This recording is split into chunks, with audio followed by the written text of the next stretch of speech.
Kayaknya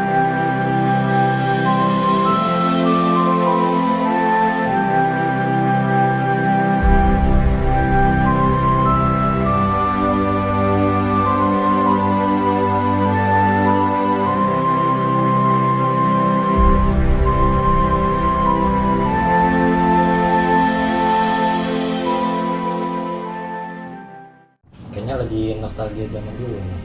Ya, pernah menjajah Ye punya bangsa. Ye sudah merdeka. Dan cuma ingin nostalgia aja di sini. Sebenarnya kapan sih? Sejak kapan Indonesia itu merdeka?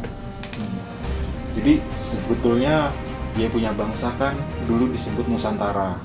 Bahasa Indonesia saja ya, karena bahasa Belanda sudah lupa. Jadi sebetulnya bangsa Indonesia dulu kan disebutnya masih Kepulauan Nusantara. Di Kepulauan Nusantara itu kan terdiri dari berbagai macam kerajaan. Sebetulnya ketika penjajah Eropa masuk, para raja dari kerajaan-kerajaan ini tuh sudah pengen merdeka. Ketika penjajah Eropa itu mulai menunjukkan untuk niat menguasai wilayah kerajaan itu. Sudah ada perlawanan sebetulnya, cuma karena waktu itu kerajaan-kerajaan di Nusantara masih berdiri sendiri, masih mementingkan kemerdekaannya sendiri-sendiri. Gitu. Jadi belum ada rasa persatuan dan kesatuan. Jadi kalau ditanya kapan sih bangsa Indonesia ada rasa ingin merdeka?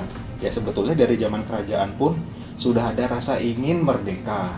Sebenarnya dari zaman kerajaan itu sudah mulai terbangun rasa nasionalisme kita ya. Betul, walaupun rasa nasionalisme itu untuk kerajaannya masing-masing.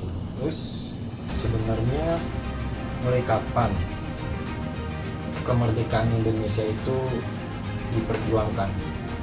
Sebetulnya tonggak awal bangsa Indonesia mulai ada sadar rasa persatuan dan kesatuan itu penting semenjak lahirnya organisasi Budi Utomo tahun 1908. Di situ rasa ingin merdeka yang tadinya diperjuangkan masing-masing di antara kerajaan itu mulai ada timbul. Ayo kita bersatu untuk melawan para penjajah ini.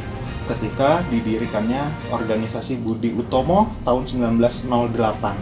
Karena dari situ siswa-siswa kedokteran di Stovia yang mendirikan organisasi Budi Utomo itu mulai mengubah cara berperang yang tadinya cuma perang pakai senjata melawan punya bangsa, mulai melawan penjajahan lewat diplomasi.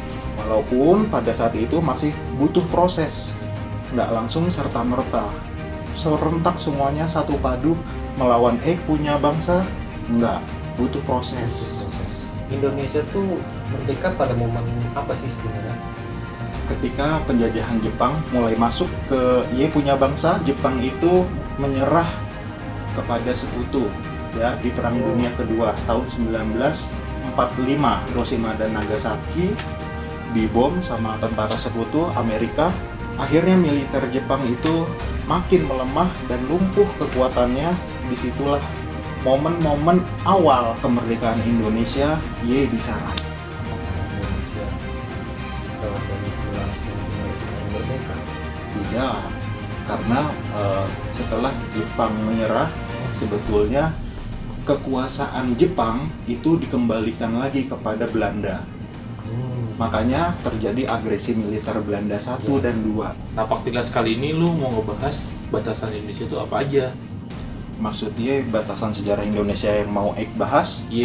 Nah, dari menyerahnya Jepang kepada sekutu sampai diproklamasikannya kemerdekaan Indonesia. Nah, Nir, apa tujuan ente buat channel tentang kemerdekaan ini, Nir? Di episode kemerdekaan ini Iya.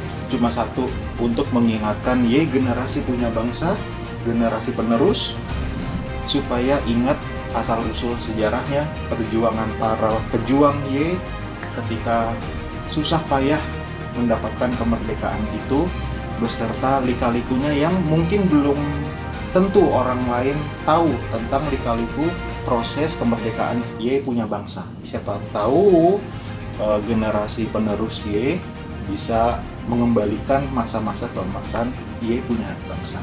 Artinya Menir ini pro Indonesia ya. Tentunya X tidak suka sama kemerdekaan Y yang sudah raih. Bangsa X sakit hati karena bangsa X merasa sudah melakukan banyak pembangunan di negara Y punya. X punya ratu di Netherlands sana juga pun sakit hati karena harus melepas negara jajahan X yang begitu kaya raya. Suatu saat mungkin mudah-mudahan Indonesia Y punya negara bisa maju lagi. Yaudah nih, kita cabut dulu ya. Ya. Selamat sakit hati ya. Ya in London and Verdoma mencari di mana si Pitung berada.